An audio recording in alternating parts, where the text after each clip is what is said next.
The cold wind howled across the desolate prairie as Delilah Graves knelt in the hard, packed earth, her trembling hands gripping a worn shovel.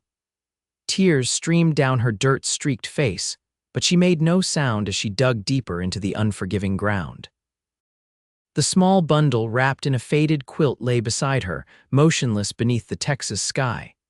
She had been digging for hours, her once delicate hands now raw and bleeding, but she couldn't stop until her precious boy had a proper resting place. Colorado Territory, 1873. The land was as beautiful as it was cruel. Nathan Calloway had been riding since dawn, his stallion's hooves eating up the miles between Val Verde and his ranch 10 miles outside of town. The supply run had taken longer than expected, and with the sun beginning its descent behind the mountains, he was eager to get home before nightfall. As he crested the hill overlooking Cottonwood Creek, something caught his eye: a lone figure moving rhythmically in the distance, near the old oak that marked the boundary of his property. Instinctively, his hand moved to the Colt revolver at his hip. Rustlers and outlaws were common enough in these parts, though they usually traveled in groups. Still, caution had kept him alive for 32 years in this unforgiving territory. Nathan nudged his horse forward, approaching slowly until the figure came into clearer view. It was a woman, slender and small, her dark hair falling in tangled waves down her back. She was digging, her movements growing increasingly desperate as he drew nearer. The sound of his approach didn't seem to register. She was lost in her task, in her grief. Only when his shadow fell across the shallow grave did she finally look up, her face a mask of exhaustion and sorrow. Her eyes, though red-rimmed and swollen, flashed with a momentary fear that quickly hardened into determination. She clutched the shovel tighter as though preparing to defend herself if necessary. "Madam," Nathan said softly, removing his hat, "this is my land you're digging on." Delilah didn't answer immediately. She glanced at the small bundle beside her, then back at the imposing figure of the cowboy on horseback. "I'm sorry," she finally whispered, her voice hoarse. "I didn't know. I'll go, just let me finish this first, please." Nathan's eyes traveled to the bundle, and understanding washed over him. He dismounted without a word, tying his horse to a nearby branch before approaching the grave. The woman tensed, her knuckles white around the shovel handle. "I mean no harm," he said, keeping his voice gentle. "Let me help you." For a moment, she seemed ready to refuse, to order him away from this most private of sorrows. But then her shoulders sagged, and she nodded once, a barely perceptible movement. Nathan removed his coat and rolled up his sleeves. He reached for the shovel, and after a moment's hesitation, she surrendered it to him. He set to work immediately, driving the tool into the earth with powerful strokes that accomplished in minutes what would have taken her hours. Delilah watched him silently, her arms now cradled around the small bundle. She was young, mid-20s perhaps, though grief had etched temporary lines around her eyes and mouth. Her dress, once fine, was travel-worn and stained with dirt and tears. She wasn't from around here, that much was clear. "What was his name?" Nathan asked softly as he continued to dig. "Samuel," she answered, her voice breaking on the word. "Samuel James, he was 4 years old." Nathan nodded, working steadily until the hole was deep enough to protect the child from scavengers, deep enough to give a mother some small peace. When he finished, he stepped back, returning the shovel to her. "Would you like me to leave you be?" he asked. Delilah looked down at her son, wrapped in the only blanket she'd managed to save when she fled. "No," she whispered. "Please stay, I don't want to be alone." Together they lowered the small bundle into the earth.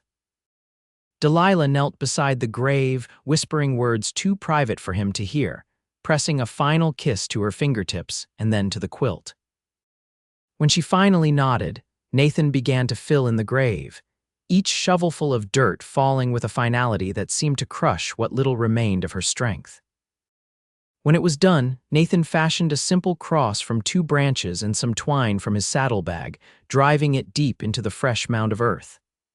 "Where are you headed?" he asked as the last light of day faded from the sky. Delilah stared at the grave, seeming not to have heard the question. Then she looked up, her face empty of everything but exhaustion. "I don't know," she admitted. "Away, just away." Nathan looked around at the darkening prairie. Coyotes would be out soon, and the night would bring a chill that her thin dress couldn't withstand. A lone woman with no destination and no protection wouldn't survive long in this territory. "My ranch is about 3 miles east of here," he said, choosing his words carefully. "There's a room above the stable. It's not much, but it's dry and warm. You can stay there tonight, figure out your next steps in the morning." Suspicion flickered in her eyes, quickly replaced by resignation. She had nowhere else to go, and they both knew it. "Why would you help me?" Nathan looked at the small grave, then back at her. "Because it's the right thing to do," he answered simply. "And because no one should be alone after burying their child." After a long moment, Delilah nodded. She placed one hand on the freshly turned earth, a silent goodbye, before allowing Nathan to help her onto his horse. He mounted behind her, keeping a respectful distance as they rode toward his ranch, the small grave receding into darkness behind them. The journey to Nathan's ranch passed in silence, broken only by the steady rhythm of hoofbeats and the occasional cry of a night bird. Delilah sat stiffly in front of him, her back never touching his chest despite the shared saddle. She was a woman accustomed to keeping her distance, Nathan observed, even when circumstances forced proximity. The ranch appeared as a dark silhouette against the night sky, a modest main house with a broad porch, a barn, stables, and a few outbuildings scattered across the property. A single lantern burned in the window of the main house, a beacon in the darkness. As they approached, a dog's bark cut through the night, followed by the appearance of a grizzled older man on the porch, rifle in hand. "It's me, Hank," Nathan called out. The old man lowered his weapon. "About time you got back. Was starting to think maybe you'd found yourself some trouble in town." His eyes narrowed as he noticed Delilah. "I see maybe you did at that." "This is Mrs." Nathan began, then realized he didn't know her full name. "Graves," Delilah supplied quietly. "Delilah Graves, Mrs.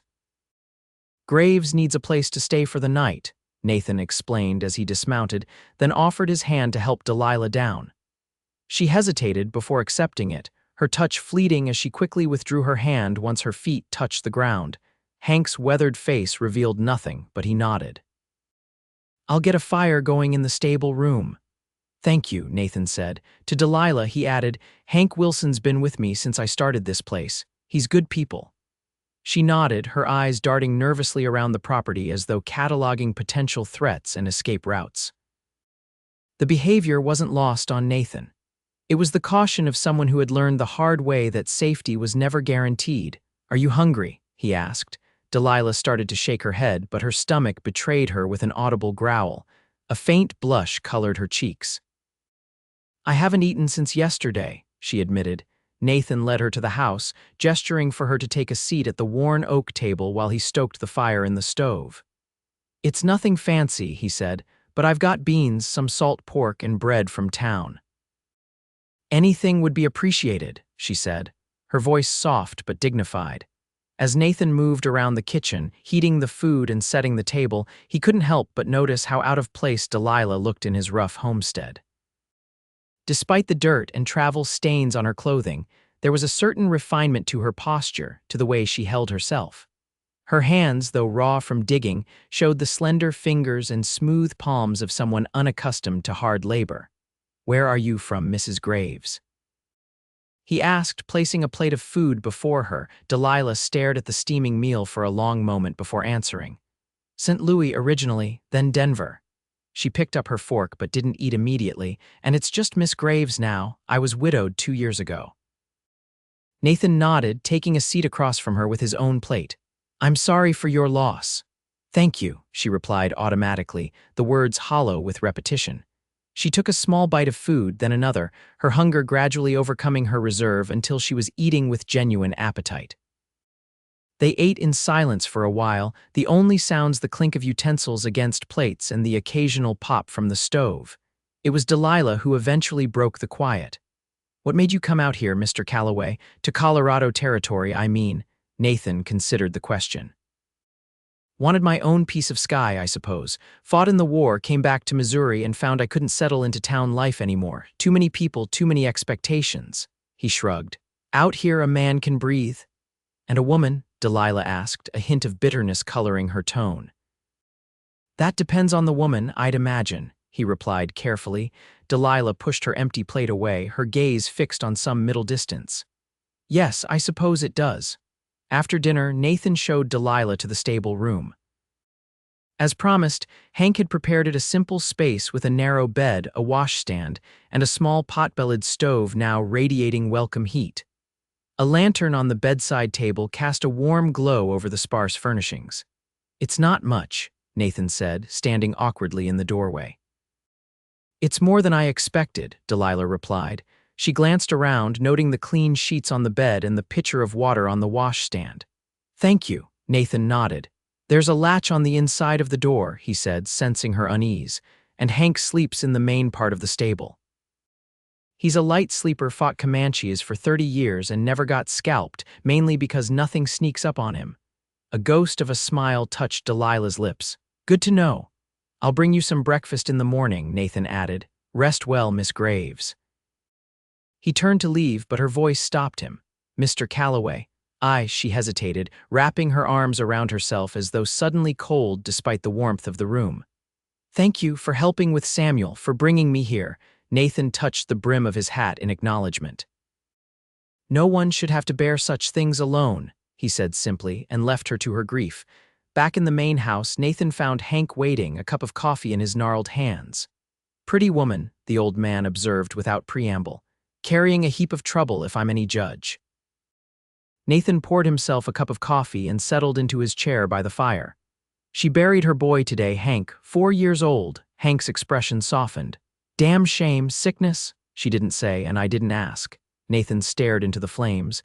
She needs a safe place to rest, that's all. She'll likely move on tomorrow, MMM. Hank took a sip of his coffee, noticed she didn't have much with her, no luggage, no horse. I noticed that too, running from something, you think. Nathan considered the question. Delilah's watchfulness, her reluctance to share information, the way she'd been digging her son's grave in the middle of nowhere all pointed to a woman in flight. Maybe, or someone, Hank grunted. Well, she's safe enough here for now, though if trouble comes looking for her, it'll find us too. I know, Nathan said quietly. We'll cross that bridge if we come to it. Later that night, unable to sleep, Nathan stood on his porch and looked toward the stables. A soft light still glowed in the upper window. He imagined Delilah sitting awake, surrounded by shadows both real and remembered. Grief was a lonely companion on nights like these. He thought of the small grave by the old oak tree, marking a life barely begun. He thought of his own losses, parents long gone, a brother lost at Shiloh, friends scattered to the winds after the war. But to lose a child. That was a wound he couldn't fathom. Nathan returned to his bed but found sleep elusive. Instead, he lay awake, listening to the wind and wondering what dawn would bring. Morning arrived with a pale, watery sunlight that did little to dispel the autumn chill. Nathan rose early, as was his habit, and set about his morning chores before preparing a simple breakfast of cornbread, eggs, and coffee. He was just about to take a tray to Delilah when a knock sounded at his door. She stood on his porch, her hair neatly combed and braided, her face freshly washed. In the clear light of morning, he could better see the delicate curve of her jawline, the faint sprinkle of freckles across her nose, the deep blue of her eyes, though shadows of exhaustion still lingered beneath them. Good morning, Nathan said, somewhat surprised. I was just bringing breakfast out to you. I wanted to speak with you, Delilah replied. May I come in? Nathan stepped aside, gesturing her toward the kitchen table where 2 plates sat waiting. Please join me. Delilah took a seat, her back straight, hands folded in her lap. I need to thank you properly for your kindness yesterday and for the hospitality of your home. There's no need. Yes, there is, she interrupted gently but firmly. What you did was uncommon. Most men wouldn't have stopped. Fewer still would have helped or offered shelter. Nathan poured coffee for them both. I'd like to think most decent folk would lend a hand to someone in need. A sad smile touched her lips. Then you have been fortunate in the company you've kept, Mr. Calloway. They ate in silence for a few minutes, Nathan noting that while Delilah's manners were refined, she ate with the focus of someone who didn't know when her next meal might come. I'll be moving on today, she said finally, setting down her cup. If you could direct me to the nearest town with a stagecoach line, I'd be grateful. That would be Val Verde, where I was yesterday. It's about 10 miles southeast. Nathan studied her for a moment. If you don't mind my asking, where will you go from there? Delilah hesitated, her gaze dropping to her hands. California, perhaps, or Oregon, somewhere new. That's a long journey for a woman traveling alone. I'm accustomed to managing on my own, Mr. Calloway. Nathan didn't doubt it, but he also couldn't ignore the obvious. Without funds or transportation, it'll be more than just difficult, it could be dangerous. Color rose in Delilah's cheeks. I'm not asking for charity. I'm not offering any, Nathan replied calmly. What I am offering is a proposition. I need help around the ranch. With winter coming, there's plenty to be done preserving, mending, preparing. Hank manages the livestock with me, but he's not much for household tasks. He gestured around the Spartan kitchen. As you can see, neither am I, Delilah frowned. You're offering me employment? As what exactly? Your housekeeper. For now, yes. Room, board, and a fair wage, at least until spring when travel would be safer anyway. He leaned forward slightly. Miss Graves, I understand your desire to move on and I respect it. But rushing off without proper preparation won't help you reach wherever it is you're trying to go. Delilah was silent for a long moment, weighing his words. Outside, the sound of Hank chopping wood punctuated the quiet. Finally, she asked, Why would you do this for a stranger? Nathan considered his answer carefully. Because I believe in second chances, he said finally. Life out here is hard enough without people turning their backs on each other. Delilah studied him, searching his face for hidden motives. Whatever she saw there must have reassured her, for her shoulders relaxed slightly. Until spring, she said, and I'll earn my keep. I never doubted that for a moment, Nathan replied with a small smile. The arrangement began tentatively, both parties careful to maintain proper boundaries. Delilah continued to occupy the room above the stable, taking her evening meals with Nathan and Hank in the main house, but otherwise keeping to herself when work didn't require interaction. She threw herself into domestic tasks with determination, if not particular skill, and Nathan soon realized that her refined bearing hadn't come with practical household training. You've never canned vegetables before, have you? He asked one afternoon, watching her struggle with the sealing wax. Delilah blew a stray strand of hair from her face in frustration. Is it that obvious? Only to someone who's watching, he admitted, then cleared his throat. Here, let me show you.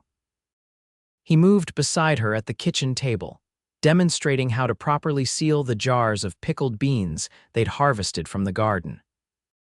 Standing close to her, he caught the faint scent of lavender. She'd found some dried sprigs in the pantry and had taken to tucking them among her things, a small feminine touch in their rustic surroundings. My mother had servants for this sort of work, Delilah explained, watching his hands intently. And when I married James, we lived in a boarding house where meals were provided. Nathan nodded, understanding more about her background with each small revelation she offered. My mother taught me and my brother everything she could: cooking, sewing, preserving, said no man should be helpless when it came to keeping himself alive. She sounds like a wise woman. She was. Nathan handed her the jar. Your turn. Delilah took it, her fingers brushing his in the exchange. Both pretended not to notice the brief contact. She applied the wax carefully, following his example, and smiled triumphantly when the seal held. There, I'm not completely hopeless after all.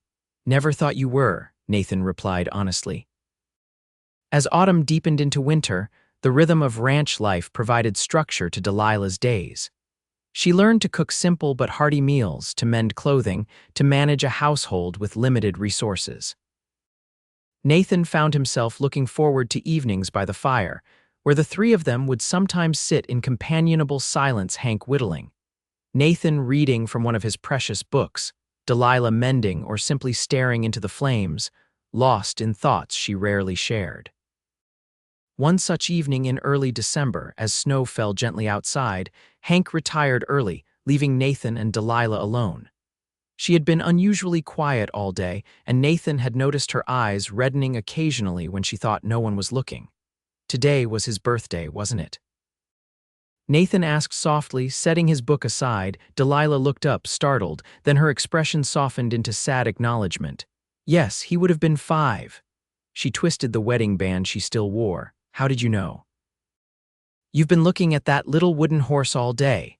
He nodded toward the crude toy on the mantel, something Hank had carved and given to her several weeks ago when he'd noticed her admiring his work. Seemed like you were seeing someone else's hands holding it. Delilah rose from her chair and picked up the toy, running her fingers over its simple form. Samuel loved horses. He'd never actually ridden one. We lived in the city, but he'd see them in the street and get so excited. A tear slipped down her cheek. He was such a joyful child. Always laughing, always curious. Nathan remained silent, offering her the space to speak of her son, something she had rarely done since that first day. He had scarlet fever, she continued, her voice barely above a whisper. It swept through Denver last month, so many children.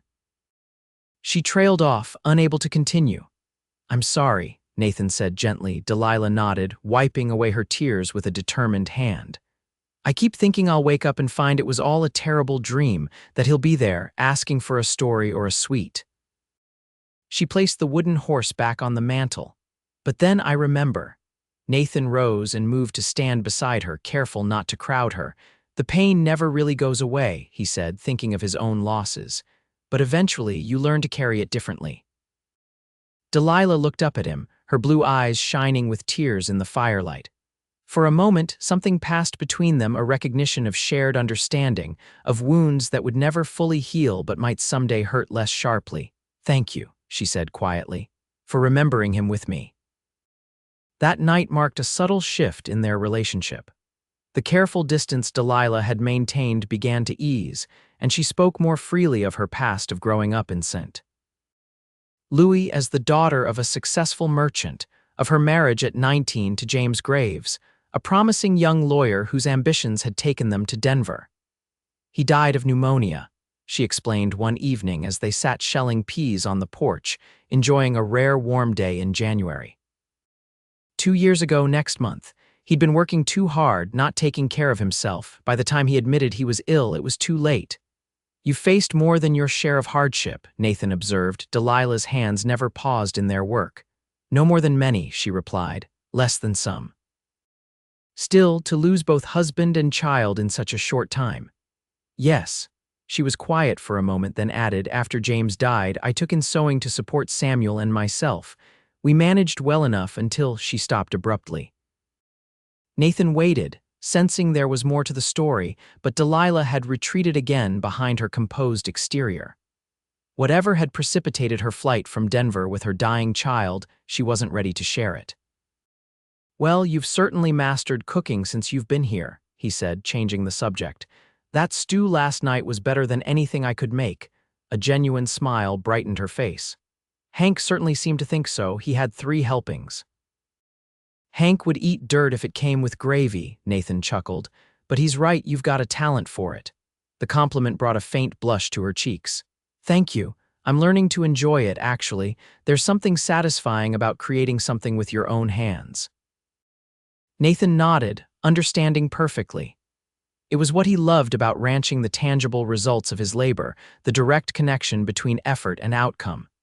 It's a good feeling, he agreed. As winter slowly gave way to spring, Delilah's presence at the ranch began to feel less temporary. She had filled the once Spartan house with small touches, wildflowers in jars when they began to bloom. Curtains she'd sewn from fabric purchased on one of their infrequent trips to town. Neat arrangements of the few books and mementos that had previously been scattered haphazardly throughout the house. More significantly, she had brought a warmth to the place that had nothing to do with physical comforts. Nathan found himself looking forward to their conversations, to her quiet laugh when Hank told one of his improbable tales, to the thoughtful questions she asked when Nathan read aloud in the evenings. She had opinions about everything from politics to literature, though she often prefaced them with an apologetic, my father always said, or James believed, as though needing to justify her right to such thoughts. One crisp March morning, Nathan found Delilah standing at the fence of the corral, watching as he broke a young colt. The animal was spirited but not mean, and Nathan had been working with it patiently for weeks. "He's beautiful," Delilah called as Nathan guided the horse around the perimeter. "What will you name him?" "Hadn't thought about it," Nathan admitted, bringing the colt to a halt and dismounting. "Any suggestions?" Delilah considered the animal with its gleaming chestnut coat and white blaze. "Mercury," she decided. "He's so quick." "Mercury it is then." Nathan led the horse to the fence where she stood. "Would you like to pet him? He's gentle enough now." Delilah hesitated, then extended her hand slowly. The colt sniffed her fingers, then allowed her to stroke his nose. A smile of pure delight spread across her face. "Oh. He's softer than I expected." "Most things are," Nathan replied, watching her face. "Once you get past the initial wariness." Their eyes met, and something shifted in the air between them. Delilah's smile faltered slightly, replaced by a more complex expression: awareness, uncertainty, and something deeper that made Nathan's heart beat a little faster. The moment was broken by Hank's arrival, announcing that a section of fence on the north pasture needed repair. Nathan reluctantly turned away, but the memory of Delilah's expression stayed with him throughout the day. That evening, as they sat on the porch watching the sunset, Nathan broached a subject that had been on his mind for weeks. "Spring's almost here," he said, noting how the last light gilded Delilah's profile. "You mentioned moving on when the weather improved." Delilah's hands stilled in her lap. "Yes, I did.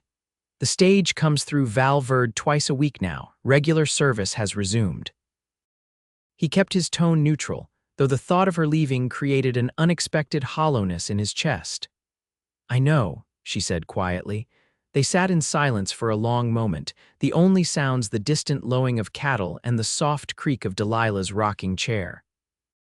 "Do you still want to go to California?" Nathan finally asked. Delilah took a deep breath. "I thought I did. I thought I needed to get as far away as possible from." She trailed off. "But now I'm not sure. These past months have been healing in a way I didn't expect." Hope flickered in Nathan's chest. "You could stay," he offered, trying to keep his voice casual. "As long as you like. Your help around the place has been invaluable. And what, Mr. Calloway?" Delilah turned to face him, her expression unreadable in the fading light.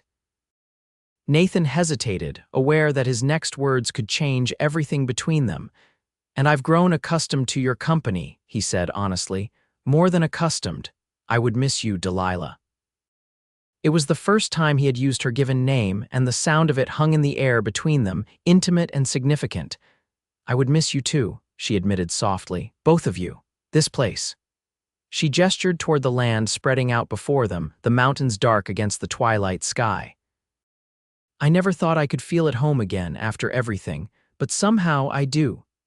Nathan reached across the space between their chairs, offering his hand. After a moment's hesitation, Delilah placed her smaller one in it.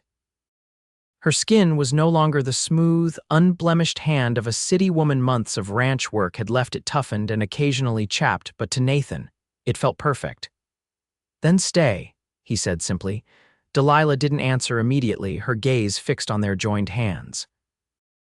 "There are things you don't know about me," she said finally. "About why I left Denver.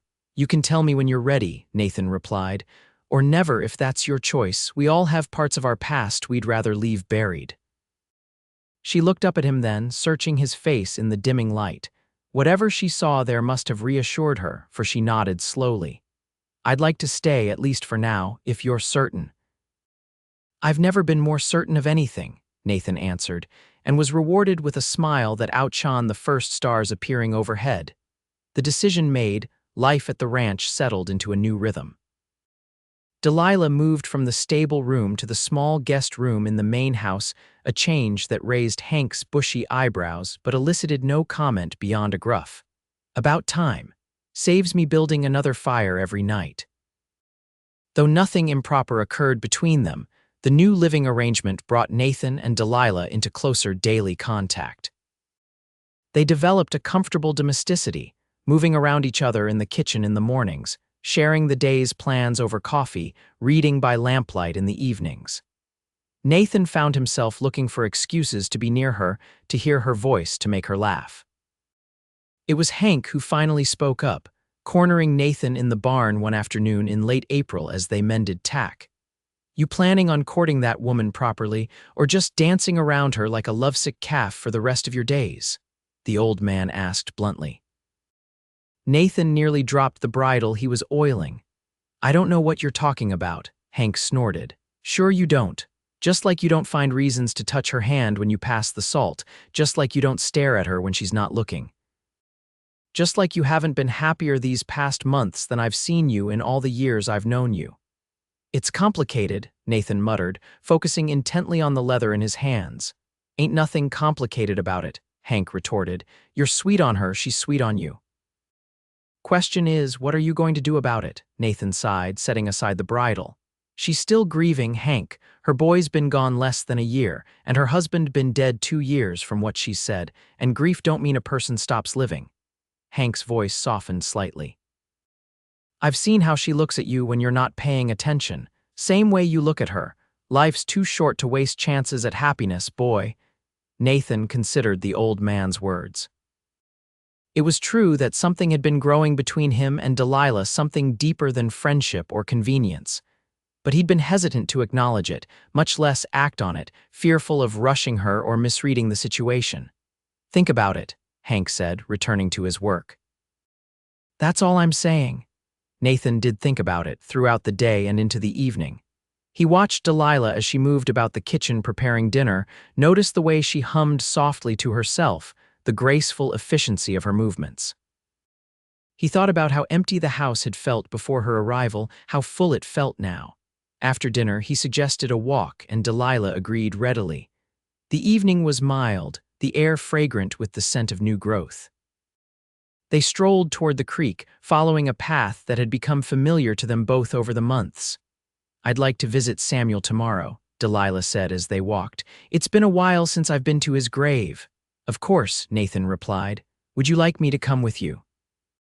Delilah glanced up at him, a soft smile on her lips. Yes, I would. He would have liked you, I think. I'm sure I would have liked him too, Nathan said gently. They reached the creek, where early spring wildflowers dotted the banks. Nathan gathered a small bunch and presented them to Delilah with a slightly self-conscious smile. For tomorrow, he explained. For Samuel's grave.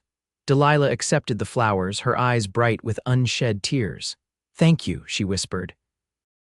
Then, in a movement that seemed almost impulsive, she rose on tiptoe and pressed a soft kiss to his cheek.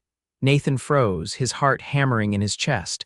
When Delilah began to pull away, an apology forming on her lips, he caught her hand. Delilah, he said, his voice rougher than he intended. I need to ask you something. She looked up at him, her expression a mixture of hope and apprehension. Yes, I'm not good with words, he began awkwardly. Never have been, but these past months having you here. He took a deep breath. What I'm trying to say is I care for you. More than I thought possible, and I was wondering if perhaps in time you might consider that is if you felt the same way. Nathan, Delilah interrupted softly, using his given name for the first time. Are you asking to court me? Relief washed over him at her directness. Yes, he said simply. If you're willing. For a long moment, Delilah said nothing, and Nathan felt his hopes begin to falter. Then she stepped closer, her free hand coming to rest lightly on his chest. I've been a widow for 2 years and a mother in mourning for almost 1, she said quietly. I came here with nothing but grief and fear I never expected to find. She paused, searching for words. To find a place where I could begin to heal, to find you. Nathan covered her hand with his own, feeling the steady beat of his heart beneath their joined fingers. Is that a yes? He asked, hardly daring to hope. Delilah's smile was like the sunrise after a long night. Yes, she whispered. It's a yes. Their courtship progressed with the measured pace of people who had both known loss and weren't inclined to rush toward what they recognized might be their second chance at happiness. Nathan was careful to show Delilah every proper respect, never presuming upon their shared living arrangements. They took drives into Val Verde on Sundays, attended the occasional social gathering, and spent quiet evenings on the porch, learning the contours of each other's lives through unhurried conversation. But the shadow of whatever had driven Delilah from Denver still lingered. Sometimes Nathan would catch her watching the road with a wary expression, or startling at the unexpected arrival of a visitor. When he gently pressed for an explanation, she would change the subject or retreat into polite reticence. It was on a warm June evening, nearly 8 months after they had first met, that Delilah finally shared the full truth. They had ridden to the creek for a picnic supper, enjoying the long twilight and the chorus of frogs and crickets that heralded the approaching night. Nathan had just helped Delilah back onto her horse. She had become an accomplished rider under his tutelage when the sound of approaching hoofbeats made them both turn toward the road. A rider appeared, moving at a steady trot in their direction. Beside him, Nathan felt Delilah go rigid with tension. "Delilah, what is it? We need to go," she said urgently, her voice tight with fear. Now, but it was too late.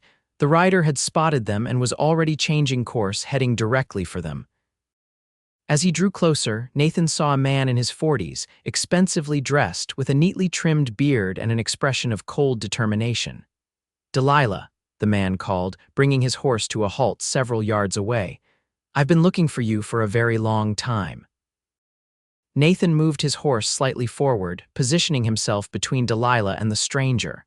"Who are you?" he demanded. The man ignored him, his gaze fixed on Delilah. "Did you really think you could disappear forever, that I wouldn't find you? What do you want, Victor?" Delilah's voice was surprisingly steady, though Nathan could see her hands trembling on the reins. "What's rightfully mine?" the man Victor replied coldly. "You took something that belongs to me when you fled." Nathan's hand drifted toward the revolver at his hip. "I think you should leave, mister." "Whatever business you think you have with Miss Graves, Mrs. Graves," Victor corrected with a thin smile. "My late brother's widow, and my fiancée before she decided to run away." Shock coursed through Nathan, and he turned to look at Delilah. Her face had drained of color, but her chin was raised defiantly. "I was never your fiancé, Victor," she said. "I refused your proposal, as you well know." Victor's smile hardened. "A temporary setback. You would have seen reason eventually if you hadn't been so stubborn." His gaze sharpened. "Where is it, Delilah? Where is my brother's pocket watch?" Understanding dawned on Nathan. "The gold watch," he murmured. Delilah had shown it to him once, an expensive timepiece she kept wrapped in velvet in her dresser drawer. She'd said it had belonged to her husband, the only item of value she'd managed to save. "It was James's," Delilah said firmly. "He left it to me in his will along with everything else. You contested the will and lost, Victor. The courts ruled in my favor." "Courts can be mistaken," Victor replied smoothly. "That watch has been in the Graves family for generations. It should pass to me as the last male heir, not to some fortune-hunting nobody my brother was foolish enough to marry." Nathan had heard enough. "I don't care about your family heirlooms or your grievances," he said, his voice low and dangerous. "This is my land and you're not welcome on it. I suggest you leave now before I forget my manners." Victor's gaze shifted to Nathan, assessing him with cold calculation. "And who might you be?" "Her latest protector." His lip curled in a sneer. "She's quite good at finding men to take care of her, isn't she?" Nathan's hand moved to his gun, but Delilah spoke before he could draw it. "Victor, I'll give you the watch," she said abruptly. "It's at the house. Come back with us, take it, and then leave. Leave and never return." Victor's expression brightened with triumph. "Now that's more sensible." "Delilah, no," Nathan protested. "You don't have to give him anything." She turned to him, her blue eyes steady. "Yes, I do. If it means he'll go away for good, it's worth it." To Victor, she added, "But that's all you get. The watch, nothing more, and you leave immediately afterward." Victor inclined his head in mock courtesy. "As you wish."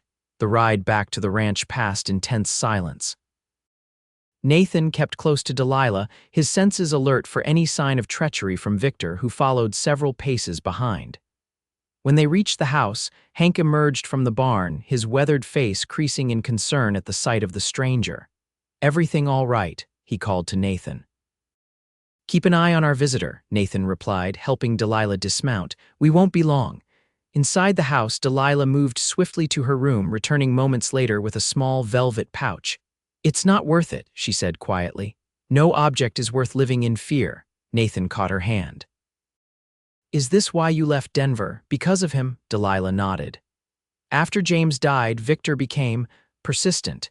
He proposed marriage less than a month after the funeral, claiming it was what James would have wanted. When I refused, he contested the will, tried to have me declared an unfit guardian for Samuel. Her voice faltered. When that failed, he began appearing everywhere I went at the market, outside my home, at Samuel's school. There were incidents, things missing from my house. A small fire that could have been much worse if a neighbor hadn't seen the smoke. He was threatening you, Nathan said, anger rising like bile in his throat. Never directly. He was too clever for that, but the message was clear. Delilah's fingers tightened around the velvet pouch. When Samuel fell ill, Victor offered to pay for a doctor, one of the best in Denver, if I would agree to marry him. I refused.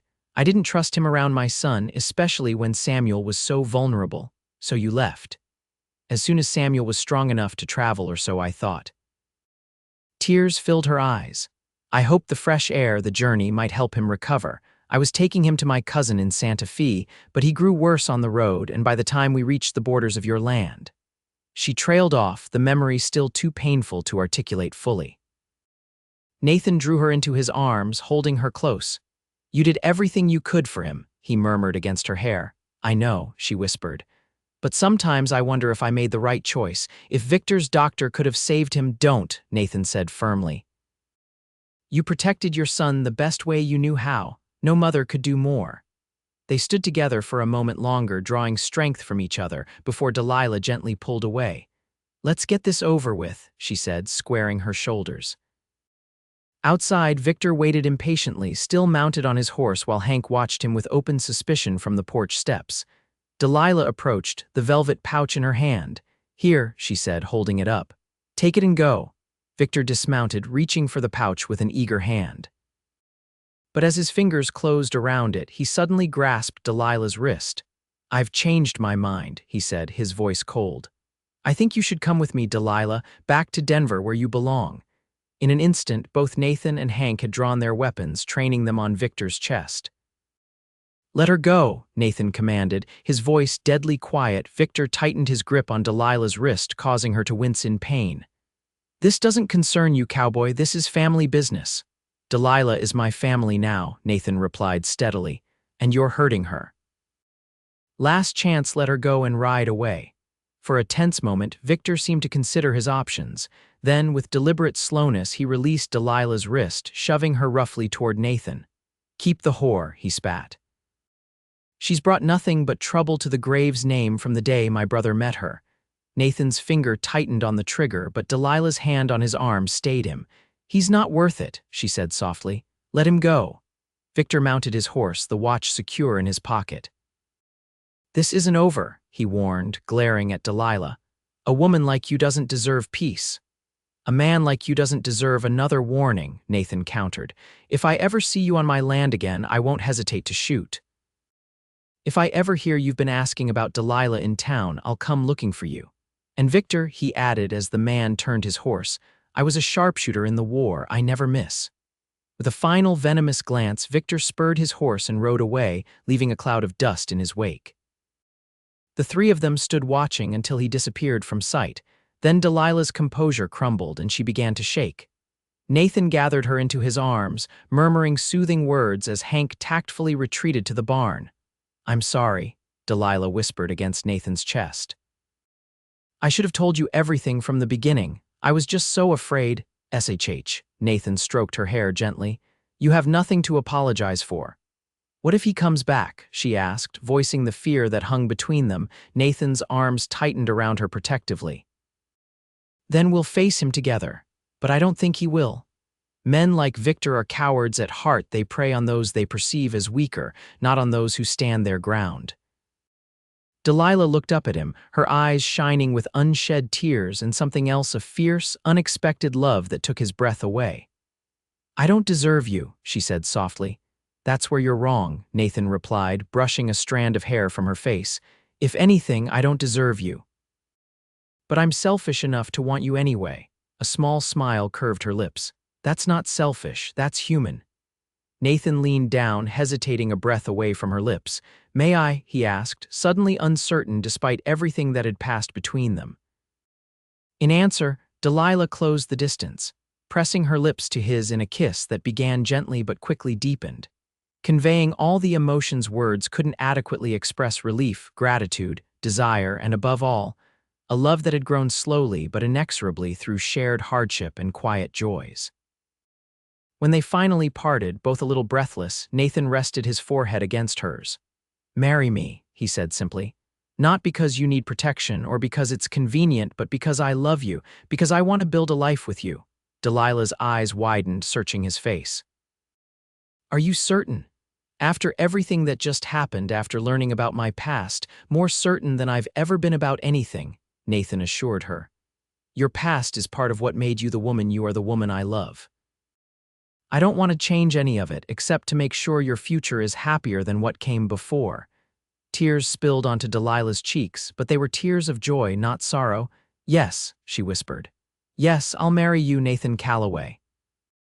Their wedding took place on a perfect September day, just over a year after their first meeting. The ceremony was held under the old oak tree near where Samuel's grave lay, a choice that might have seemed morbid to some, but felt right to both Nathan and Delilah. It was where their story had begun, after all in shared grief and unexpected kindness. The grave itself had been lovingly tended, encircled with stones and planted with wildflowers that bloomed in a riot of color. Before the ceremony, Delilah had laid fresh blossoms on the small mound and whispered a private message to her son, including him in this new chapter of her life. The guest list was small: a few neighboring ranchers and their families, the minister from Val Verde and his wife, the storekeeper who had become a friend during Delilah's months in Colorado. Hank stood beside Nathan as his best man, his weathered face unusually solemn beneath his freshly trimmed beard. Delilah wore a simple cream-colored dress that she had sewn herself, her dark hair adorned with a crown of wildflowers. When she walked toward Nathan across the sunlit grass, a hush fell over the small gathering. Her face, once so shadowed by grief, now glowed with quiet happiness, and Nathan thought she had never looked more beautiful. The vows they exchanged were traditional, but spoken with a depth of feeling that moved even the most stoic among their guests. When Nathan slipped the ring onto Delilah's finger, a simple gold band that had once belonged to his mother, her hands trembled slightly. But her voice was steady, as she promised to love and cherish him for all the days of her life. "I now pronounce you husband and wife," the minister declared, and Nathan kissed his bride as their friends applauded, and Hank let out an uncharacteristic whoop of approval. The celebration afterward was as unpretentious as the ceremony, a feast laid out on trestle tables in the ranch yard, music provided by a local fiddler and his son, dancing that continued well into the evening. As dusk fell, lanterns were lit, casting a warm glow over the revelers.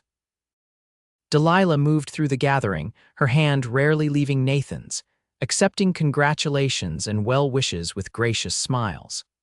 But it was the quiet moment they shared as the party wound down that Nathan would remember most clearly in years to come. They had stepped away from the noise and laughter, walking a little distance to the edge of the property where they could see the first stars appearing in the deepening blue of the sky. "Happy?" Nathan asked, his arm around his wife's waist. Delilah leaned into him, her head resting against his shoulder. "Happier than I ever thought I could be again," she admitted. "When Samuel died, I thought that was the end of everything, that I would just exist somehow, moving from one day to the next without ever really living. And now—" He prompted gently. She looked up at him, her face luminous in the gathering darkness. "Now I know that life goes on even after the worst happens, that love can find you again in the most unexpected places." Nathan kissed her softly. "I found you digging a grave," he mused. "Not exactly the most promising beginning to a love story." "No," Delilah agreed with a small smile, "but you helped me finish it. You brought me home." Her expression grew serious. "That's what you've given me, Nathan, not just shelter or protection, but a home, a place to belong." "We've given that to each other," he corrected gently. "This place was just land and buildings before you came. You made it a home." The sound of the fiddle drifted to them on the evening breeze, a sweet, melancholy tune that spoke of both sorrow and joy, of endings and beginnings entwined. "Shall we go back?" Delilah asked after a moment. "It's our wedding, after all." Nathan smiled down at her. "In a minute, I just want to remember this moment, you here under the stars, my wife." "Your wife," she repeated, as though savoring the words. "It still feels like a dream sometimes." "If it is," Nathan said, drawing her closer, "then I don't ever want to wake up." They returned to the celebration hand in hand, moving among their friends with the quiet contentment of two people who had found in each other not just love, but sanctuary. Life settled into a new rhythm after the wedding. The ranch prospered under their joint care, Nathan managing the cattle and land, Delilah overseeing the household and garden, both of them working side by side whenever possible. Hank remained with them, a gruff but affectionate presence who claimed to be too old to learn new ways, but adapted surprisingly well to the changes Delilah brought to ranch life. They rarely spoke of Victor, though occasionally Delilah would grow quiet when a stranger rode onto the property or when a letter arrived from Denver. But as months passed with no sign of her former brother-in-law, the shadow he had cast over her life gradually receded. Winter came again, but this year it brought a different kind of anticipation. By Christmas, Delilah's condition was just becoming visible beneath her dresses, and the news of the expected baby in early summer spread quickly through their small community. "I never thought I would have another child," Delilah confessed one snowy evening as they lay in bed, Nathan's hand resting protectively over the small swell of her abdomen. "After Samuel, I couldn't bear to think of it. Are you afraid?" Nathan asked gently, understanding the complex emotions that must be churning beneath her outward joy. Delilah was silent for a long moment. "Yes," she admitted finally. "Terrified sometimes. What if something goes wrong? What if I can't love this child properly because I'm still grieving for Samuel?" Nathan pressed a kiss to her temple. "You have the biggest heart of anyone I've ever known, Delilah. There's room in it for both for the son you lost and for this new life we've created." She turned in his arms to face him, her eyes searching his in the dim light. "How did you get so wise?" "Not wisdom," he said with a small smile. "Just faith. Faith in you, in us, in the future we're building together." Delilah nestled closer, drawing comfort from his steady presence. "I do want this baby," she whispered. "So much it frightens me sometimes. Is that wrong, to want this new happiness when Samuel will never have the chance to grow up?" "No," Nathan said firmly. "Samuel would want you to be happy. What kind of son wouldn't want that for his mother?" Tears slipped silently down Delilah's cheeks, but they were healing tears, washing away a guilt she had carried for too long. "Thank you," she murmured, "for understanding, for always knowing what I need to hear." "That's what husbands are for," Nathan replied, holding her until she drifted into peaceful sleep. Spring arrived in a blaze of wildflowers, and with it came preparations for the baby. Nathan converted the small room adjacent to theirs into a nursery, building a cradle with his own hands while Delilah sewed tiny garments and quilts. Their neighbors, many of whom had come to genuinely care for the quiet, determined woman who had appeared so mysteriously in their midst, contributed handmade gifts and practical advice. As Delilah's time grew nearer, Nathan found himself increasingly protective, reluctant to let her out of his sight for long. She tolerated his hovering with good-natured patience, reminding him that women had been having babies since the beginning of time, usually with far fewer comforts than she enjoyed. "Besides," she added with a teasing smile, "Hank has delivered more calves than anyone in the county. If the doctor can't get here in time, I'm in capable hands." Hank, overhearing this as he passed through the kitchen, nearly dropped the coffee pot. "Now see here," he spluttered. "There's a mighty big difference between a cow and a lady. Don't you be getting any ideas about me playing midwife." Delilah laughed, a sound that had become wonderfully common in their household. "Don't worry, Hank, I was just teasing Nathan, though I do expect you to fetch hot water and towels if needed." "That I can manage," the old man agreed gruffly. "Just don't expect anything more complicated." When the time finally came, it was on a warm June evening, almost exactly a year after Victor's unwelcome visit. Nathan had been checking the herd in the south pasture when one of the ranch hands came galloping to find him. "It's time," was all the young man said, and Nathan was on his horse and racing for home before the words had fully registered. He found Delilah being tended by the doctor's wife, a capable woman who had assisted at many births. The doctor himself arrived shortly thereafter, having been fetched from town by another ranch hand. "Everything's progressing normally," he assured Nathan, who had been banished to the porch where he paced restlessly, jumping at every sound from within the house. Hank brought him coffee, then whiskey, then more coffee as the night wore on. The old man sat silently beside him, offering no platitudes but providing steady company as Nathan alternated between hope and fear. Just before dawn, a new sound pierced the pre-dawn stillness, the lusty cry of a newborn. Nathan was on his feet instantly, moving toward the door just as it opened to reveal the doctor, his face tired but smiling. "Congratulations, Mr. Calloway," he said. "You have a son, a strong, healthy boy, and your wife is doing just fine." Relief washed over Nathan like a wave, leaving him momentarily speechless. Hank slapped him on the back, his weathered face creased in a rare, genuine smile. "Well, go on then," the old man urged. "Go meet your son." Nathan entered the bedroom to find Delilah propped up on pillows, her face flushed and damp with perspiration but radiant with a joy that took his breath away. In her arms was a small bundle, wrapped in one of the blankets she had so carefully prepared. "Nathan," she said softly as he approached the bed, "come meet your son." He sat carefully beside her, his eyes fixed on the tiny face visible among the blankets. The baby had a dusting of dark hair and perfect miniature features that showed hints of both parents. "He's beautiful," Nathan whispered, gently touching one of the infant's impossibly small hands. Tiny fingers immediately wrapped around his index finger with surprising strength. "He has your chin," Delilah observed, "and I think he'll have your eyes too." Nathan looked from his son to his wife, overwhelmed by love for them both. "You did it," he said, his voice thick with emotion. "You were amazing." Delilah smiled tiredly. "We did it," she corrected. "I couldn't have done any of this without you." The doctor's wife discreetly excused herself, leaving the new family alone. Outside, the first rays of sunlight streamed through the window, bathing the room in a golden glow. "What shall we name him?" Nathan asked, unable to take his eyes off his son.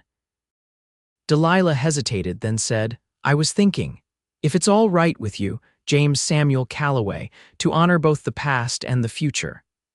Nathan felt a lump form in his throat at the gesture, at her courage in acknowledging all that had brought them to this moment. "It's perfect," he agreed, pressing a gentle kiss to her forehead. "Welcome to the world, James Samuel." As if recognizing his name, the baby opened his eyes, revealing irises of deep blue that would eventually shift to match Nathan's hazel ones. He didn't cry, just gazed solemnly at his parents as though taking their measure. "He has an old soul," Delilah murmured, adjusting the blanket around her son's shoulders. "I can already tell." "Well, he has quite a legacy to live up to," Nathan replied. "With the bravest mother and the most determined spirit a boy could ask for." Delilah's eyes filled with tears. "I wish Samuel could have known you." Nathan wrapped his arm around her shoulders, careful not to disturb the baby. "I believe he does in some way," he said softly. "And I think he would approve of his little brother." They sat together as the sun rose fully, casting long shadows across the ranch that had become their home. In the kitchen, they could hear Hank clattering about, no doubt preparing a celebration breakfast. Outside, the normal sounds of ranch life resumed: cattle lowing, horses nickering, the distant call of a cowhand to his fellows. "I never thought I could be this happy again," Delilah confessed, leaning against Nathan's shoulder. "After everything, it seemed impossible." "Not impossible," Nathan corrected gently. "Just unexpected. The best things in life usually are." As if in agreement, little James Samuel gave a contented sigh and drifted into sleep, secure in his mother's arms and his father's watchful presence. Outside, life continued its eternal cycle of death and rebirth, of endings and beginnings, of sorrows transformed in time to joy. And on a hill overlooking the ranch, beneath an old oak tree, wildflowers bloomed on a small grave, a testament to a love that had not ended with death, but had instead transformed, expanding to embrace new life while honoring what had been lost. In the years that followed, the Calloway ranch flourished. James Samuel grew into a sturdy, thoughtful boy with his father's quiet strength and his mother's compassionate heart. He was joined, 2 years later, by a sister they named Elizabeth Rose, whose arrival was easier than her brother's but whose determined nature quickly established her as a force to be reckoned with in the household. Delilah continued to visit Samuel's grave regularly, sometimes alone, sometimes with Nathan and the children. She would sit beside the small mound, now covered with a carpet of wildflowers, and tell her firstborn about his siblings, about the ranch, about all the small daily joys and challenges that made up their lives. "Your brother asked about you today," she said one crisp autumn afternoon as 6-year-old James and 4-year-old Elizabeth played nearby under Nathan's watchful eye. "He wanted to know if you liked horses as much as he does." "I told him you did, that you used to get so excited whenever you saw one on the street."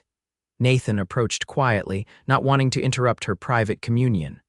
Delilah glanced up, offering him a soft smile that acknowledged his presence but indicated she wasn't quite finished. "I wish you could have known them, Samuel," she continued, her fingers gently touching the small wooden cross that still marked the grave. "But I want you to know that they know about you. You will always be a part of our family, my precious boy." She rose then, brushing a few leaves from her skirt. Nathan drew her into a gentle embrace, both of them watching as James carefully showed his sister how to make a crown of yellow daisies. The little girl's face was a picture of concentration as she twisted the stems together, her dark curls so like her mother's falling across her forehead. "You've done what you promised," Nathan observed quietly. "You've kept his memory alive." Delilah nodded against his chest. "It feels right, somehow, not to forget or pretend he never existed, but to let him be part of our family in the way that he can be." "Mama," Elizabeth called, holding up her completed crown with triumphant pride. "Look what I made."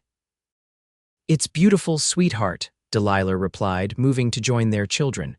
She knelt beside her daughter, allowing the little girl to place the crown on her head. "Thank you, I feel like a queen now." "Papa says you're prettier than any queen," James commented matter-of-factly, earning a laugh from his mother and a slightly embarrassed smile from his father. "Your papa is biased," Delilah said, ruffling her son's dark hair. "But I'm certainly the luckiest woman in Colorado territory, and that's a fact." As they walked back toward the ranch house, the children running ahead in some game of their own devising, Nathan took Delilah's hand in his. "No regrets?" he asked, a question he still posed occasionally, wanting to reassure himself that she was truly content with the life they had built. Delilah stopped, turning to face him. At 32, she was more beautiful than ever, the grief that had once shadowed her eyes replaced by a deep serenity, though she would always carry the marks of her earlier sorrows. "Not a single one," she assured him, standing on tiptoe to press a kiss to his lips. "How could I regret the path that led me to you, to our children, to this life we've made together?" Nathan smiled, his arms slipping around her waist as they resumed their walk toward home. Behind them, the old oak tree stood sentinel over the small grave, its branches reaching toward a sky as vast and full of possibility as the future that stretched before them. And if sometimes, in the quiet hours before dawn, Delilah still woke with tears on her cheeks from dreams of a little boy she had lost, Nathan would gather her close, a solid presence in the darkness, reminding her without words that joy and sorrow could coexist, that new love did not erase old grief but gave it a context of hope. This was the gift they had given each other, these two people who had met on one of the darkest days of Delilah's life, not the absence of pain, but the courage to live fully despite it, to cherish what had been lost while embracing what had been found. To build a home where healing could happen, day by day, moment by moment, in the shelter of each other's love.